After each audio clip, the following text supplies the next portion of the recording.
Hello everybody and welcome to episode 17 of Enigmatica 2 Expert Mode. In the last episode we automated the metal presses and I was a dum-dum and decided that I want to do it with pressure risers because they're better, and it didn't work. And it's all here, and I tried XNet and all that in the back and it didn't work properly.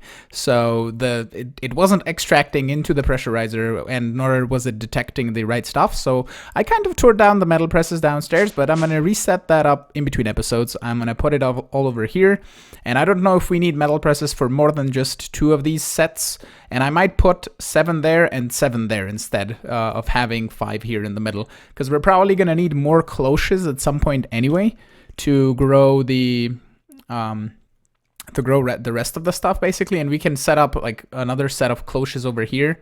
And possibly we'll move the power once we get to something better, or even remove this power. I might also be manually adding gas conduits for AE, which is going to remove the need for having these pressurized tubes, which kind of, I think, cause a lot of lag as well. Not this amount, but if you would overuse it, it would cause a bunch of lag. And also the drawers are kind of slowly reducing every time we make something that makes the item over there. Like when we're going to make all of the alloys with probably the alloy furnaces, we're just going to move the drawers over to where the alloy furnaces are basically. So as you can see in my inventory, I have a wireless crafting terminal, and I have a wireless access point and some wireless boosters. So we're going to see how much this is going to do on the power. So if we add you here, you should connect, and it should be online. Because I'm not using that many channels over here on top anyway, so I'm not using P2P tunnels for no reason whatsoever. This is using 16 RF, this is using 378 RF, and the range is 192 meters. We don't need that much range. Let's say we need, 16 should be fine. That should possibly, we'll see if we reach at the mob farm. Yes we do. Nice. Okay, that's neat. How are you doing? You have another Elementium chestplate in here that I think we already have. So I'm going to have to add that. I have to add the filters in, but that can just get trash canned. Hello, there we go. That's cool. So for charging of the items, I'm still going to be using the charge pad. I know there's flux networks, but we're nowhere near that right now because I can just use that and it should be neat. The flux networks, I didn't know they were in the I can just do @flux. Flux. There we go. Flux networks. You need flux cores, which apparently they have a recipe. You take 1 flux core and you get 4 flux cores out of the recipe. But you need a sag mill to get your first flux cores, and you need a dimensional transceiver, which is electrical steel, octatic capacitors, a quantum entangloporter, an ender resonator. So you need the slice and splice. So you need the soul casing. So you need the regular casing, and you need titanium and all that. And I'm now nowhere near that yet. You need dragon hearts to make the quantum entangloporters. I assume you just make 1 of these. You don't really need to make more than just 1. Plus, I was told in some of the comments, like way past, that I should do IC2, or I read tips, I think, for Enigmatica 2, that you should do IC2 and do UU matter, so you can get the machine cases duped with UU matter, basically. But I'm not necessarily a super fan of IC2, so we might be doing this the hard way, but I'll look at it at some point. I also did a lot of quests for Industrial Craft. I finished quite a bit of them, because a lot of them we had finished, but other than that, it was just a crafting series, basically. So I'll collect all of those and then open them in the next clip. So let me do that. I'll be back shortly. Okay, all of the chests have been collected. I also had a few other ones in random tabs basically, and we have this many in my inventory and then this many in the thing. I'm kind of bad at opening these on all the time, basically. Packing tape. Oh, there's packing tape, but cardboard boxes are easier. Spawner seeker, a sleeping mat. We have a sleeping bag, that's fine. An end rod, or 8 end rods. Green balloons. What are you used for? What are these balloons used for? I don't know. They're just balloons, apparently. A farmer, a pig iron ingots, signalum plated impulse item ducts. That's neat. These are probably faster. Greenhouse glass. That's gonna be a thingy. Hold on. Actually, additions. Aha. Another loot chest. Thank you, loot chests, for making me another loot chest. Avocado sapling. Wonderful. A hardened casing. 2 hardened casing. That's lovely. Sponges. I would have loved that in the beginning because we could now make a better pickaxe, but I think it's best to just leave this as is and not make another pickaxe just because I got sponges. Flux crystal blocks. Just gonna drop on the floor. Let's get rid of one of you just so we have chemical thrower. Okay. Precision sawmill. I already have that. Factory blocks. Meat feast pizzas. Black concrete. Frosted donuts. Mossy cobblestone. Congealed purple slime blocks. Block of emeralds that are chiseled. And a diamond chisel. Okay, clean inventory cleanup. Real fast. Boom, boom, boom, boom, boom. This is gonna fill up my storage crates so bad.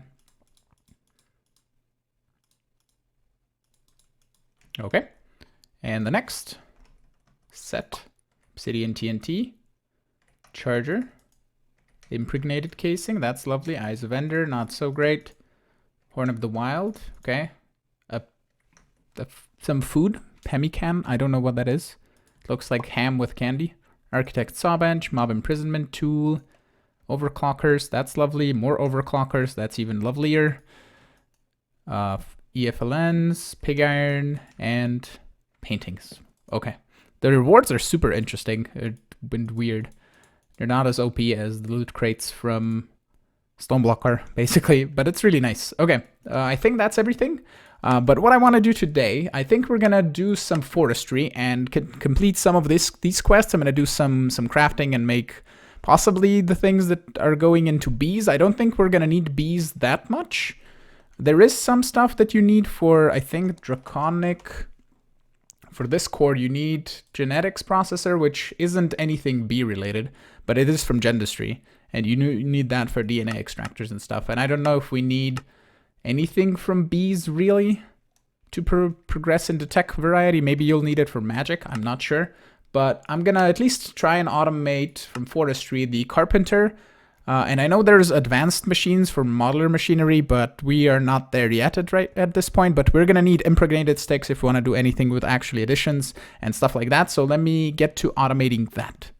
First machine that needs automation is the squeezer, so we can get seed oil. And as you can see, this is working pretty fine.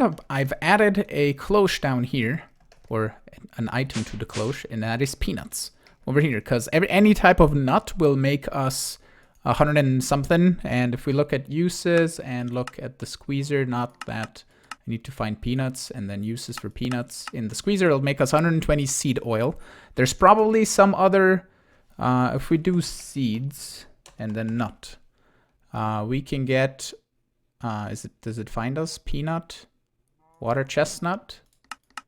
Do you do more in the squeezer? You can't be put in a squeezer. Because all of the seeds, salted sunflower seeds, no, there's just sunflower seeds grow nothing. They just make cooking oil. So I don't know if there's any other thing that I can grow in a cloche that makes more in the squeezer. Let me know and I'll change it to that. But other than that, it's just going to run on peanuts right now. I think it should be fine. We're probably making them kind of okay fast enough, but once this fills up anyway, it should be good. Okay. So the next part, we're going to need a carpenter. So I'm going to put that one here.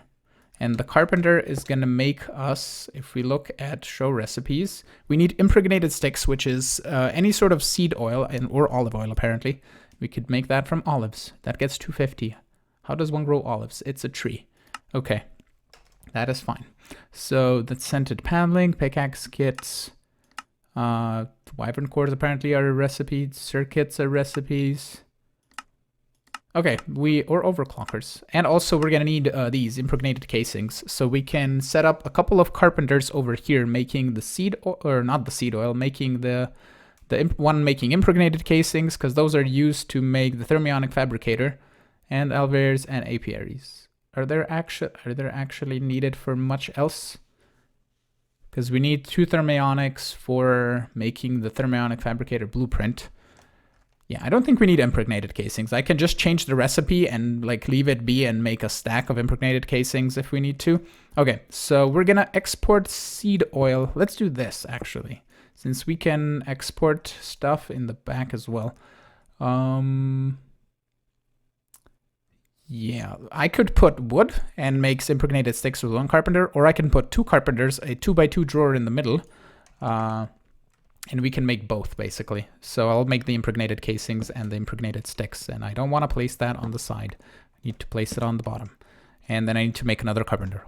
I made the better ender fluid conduits because I can make those with just some vibrant alloy and the pressurized conduit, and I was blocked by the fused quartz. And if we look at fused quartz, and I have to find the normal recipe, which is here, the alloy furnace can do it with 4 quartz, makes 1, which is lovely. So I just made that, and we can now say an extract here, because this has channels, which is amazing. Extract on green, we don't need an insert, and we're gonna insert on green and then extract on red. And I'm just gonna bring it over to here and then across like this, which doesn't really matter. We just are using the same, it's gonna be the same amount of conduits anyway. We need power also up here to both of these machines. And we have an extract on red, so we can then insert on red. We don't need an extract. Insert on red, we don't need an extract. Okay, so that should start making impregnated sticks, and I think impregnated casings should be, yeah, there it goes. Should be made as well. We can also set this guy to be, it says already on round robin, which is lovely. So we might need more carpenters making seeds or squeezers. Possibly the mechanical squeezer would be better. Do I have that? Squeezer, I do have that. Are you faster? So if I grab you, you should drop the peanuts, right? Or is you faster? You do not even squeeze the peanuts. Seed oil.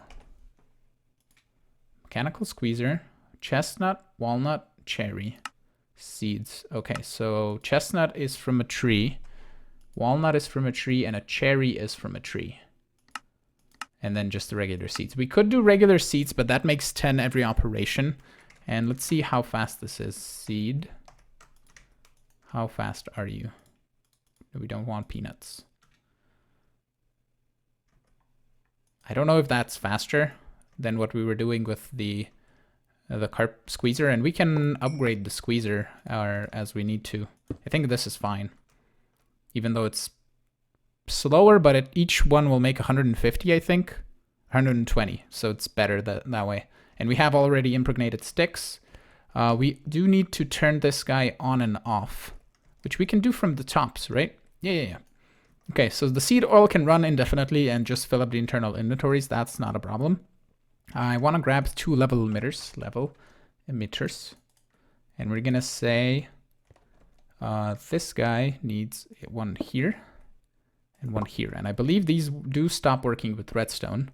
So we're gonna say, we're gonna grab the impregnated sticks, we're gonna put them in here, lock the drawer, and do that. And the casings are already being made as well. So we're gonna put those in here, and we're gonna say, stop at 64. Emit when levels are above or equal to limit, I believe. This works with the redstone signal, it stops, I believe. Yeah, right now it's not making, even though it's full of seed oil. So we're gonna say here, grab 1 impregnated stick, and we're gonna say, how many do we want? 256 sounds good, I think. Emit when levels are above or equal to limit. So it should be making them until we have that many, and that should be enough in the drawer storage. So all we need to do is add an item conduit in the back, like so, and that shouldn't be connected. I need my Yeta wrench just so I can see which conduits are where. Item conduits. Yeah, they're not connected, so we can do extract on green, insert, we don't need an extract, and extract on green. Nice. So that should stop the machines when we get to the right amount of stuff, which should be lovely. We have an acceleration card. We do not. Just add 1 and 1, just so we're pretty much keeping up because this is slow and this is semi-fast, but that's fine. Okay, so that's gonna make 256 of the impregnated sticks, and then it's gonna turn it off. And the same for impregnated casings, we're gonna have 64. And if we need more than any of that, we can just easily tweak the level emitter, just change the number, and that should be good. And we're keeping up with the peanut production at least, so that is cool. Can I place something else in here? No, it's just gonna fill up with 9 stacks of peanuts. That is fine. And the seed oil currently, I think, is not keeping up, but as soon as this stops, it's gonna fill up the internal inventory and then go into here. So that's okay. Nice, sweet. We have impregnated sticks and casings. Okay, let me see what else we need from Forestry. We can probably get into some circuit boards and see how we make those, so we can get probably this guy faster. And hello lag, I'm not doing anything. Oh, there we go, that's the lag. Okay, so let me see what else we can automate, and I'll be back shortly. The next automation we need is the circuit boards, because the intricate circuit board requires the past 3 circuit boards and printed engineering circuits and an ultimate control circuit, which this is an Empower recipe with atomic alloy, which I think atomic alloy we have automated now. Yeah, we just need to automate the Empower after that, basically. But let me show you how to automate this. I have an exporter here with tin and redstone exporting into a drawer that is a single stack as I do, and then I have set up the recipe over here. We just need to set up the conduits. So let me hold my yellow wrench so you can see there are just item conduits in the back here, and we're going to say extract on green, insert, extract on red, insert on red, extract disabled, and we can see that this should start making as soon as we export everything.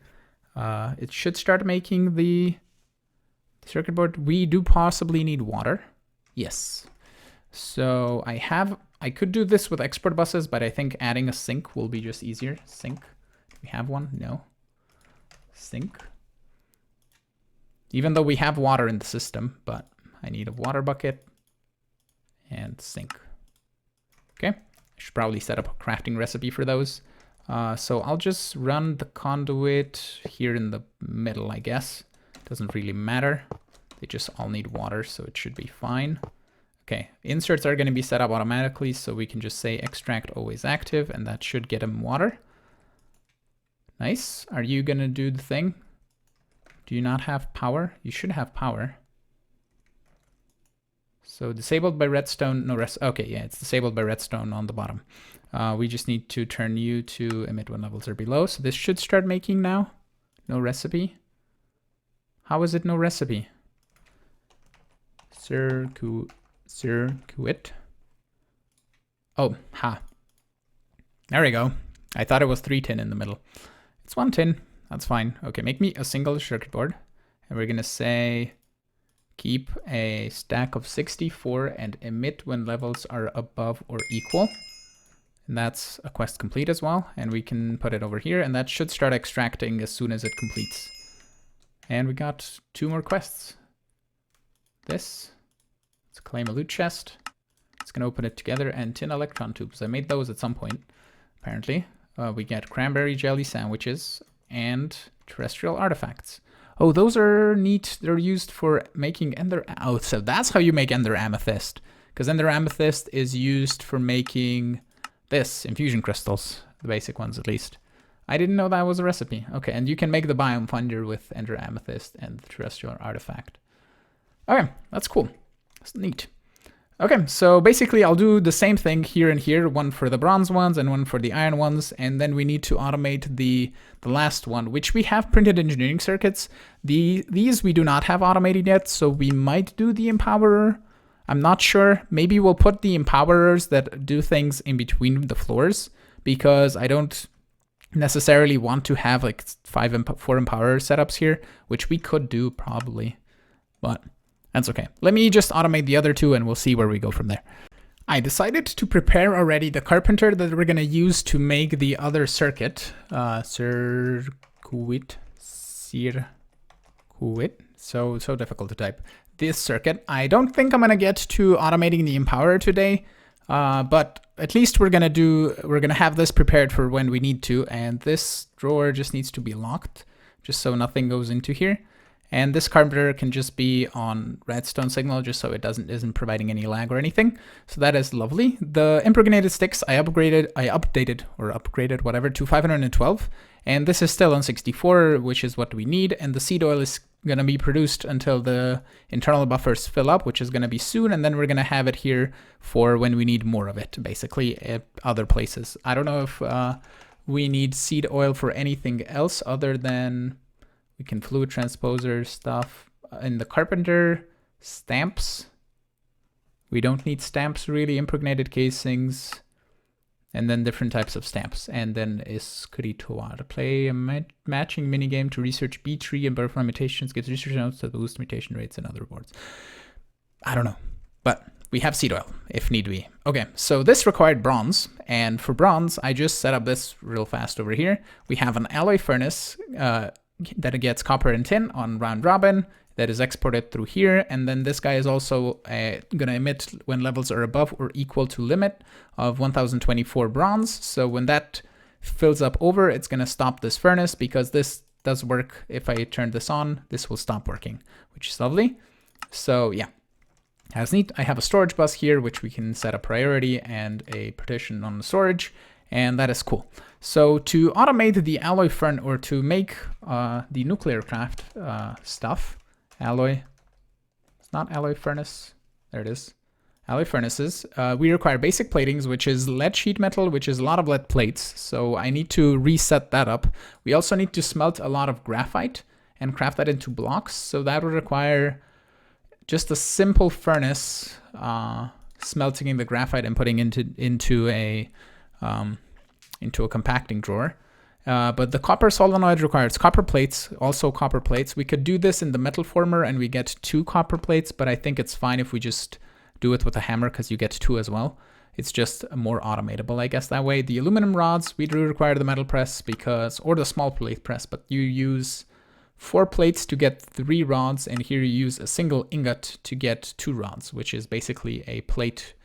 A plate turns into 2 rods, kind of. And then the mixed metal is also a bunch of plates as well. So we need to automate those yet again, because I derped and didn't do that. We also need bricks, as I can see here, and furnaces, which are stone gears. Coal, which we have, cobblestone and compressed cobblestone, that's not a problem. That can be automated with the AE system. So I think what I'll do right now is I will set up the plates again down here. I want to decide again. I'm thinking of moving this over to here. And I don't know if I want to use the interface, because the interface does 9 total. What we can do, though, is have an exporter export items into a drawer controller, and then we can put controller slaves on that entire drawer system to count as access points, which is going to make it easier for us to do that. And we can just put the drawers down here and maybe set up the metal presses over here, and then have an XNet network on the left side and on the right side with 2 controllers connected to controller slaves. So I think I'll do that. I'll just remove these and put them over here, and I'll bring you back once I have something to show you.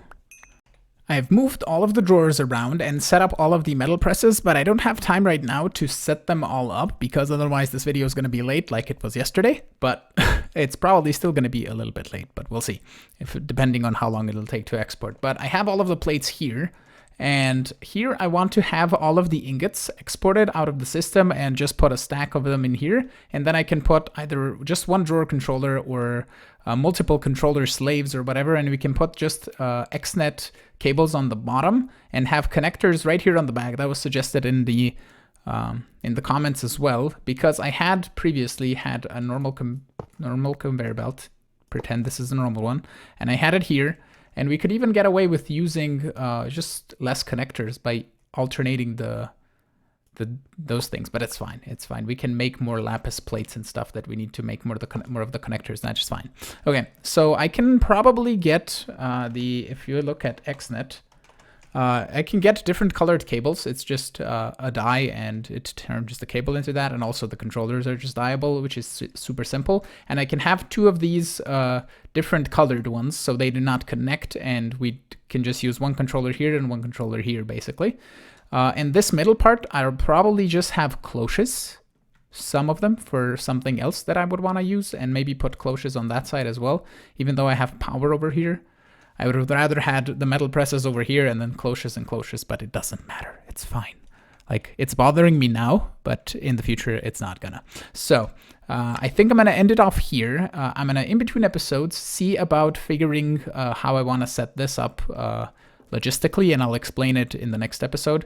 But also I wanna mention Project Ozone 3 just came out, and I tried loading the pack today, and it kind of didn't work. So I'm going to sort that out in between episodes, and hopefully it loads up properly. It might be doing weird things because I added Optifine and stuff, but I think it should be fine. So yeah, with that, I want to thank you all for watching. I'm hoping you enjoyed today's episode. If you did, make sure to hit the like button. Also consider subscribing to see new videos. Support me on Patreon if you want, and I will see you all in the next episode. Have a great one. Bye-bye.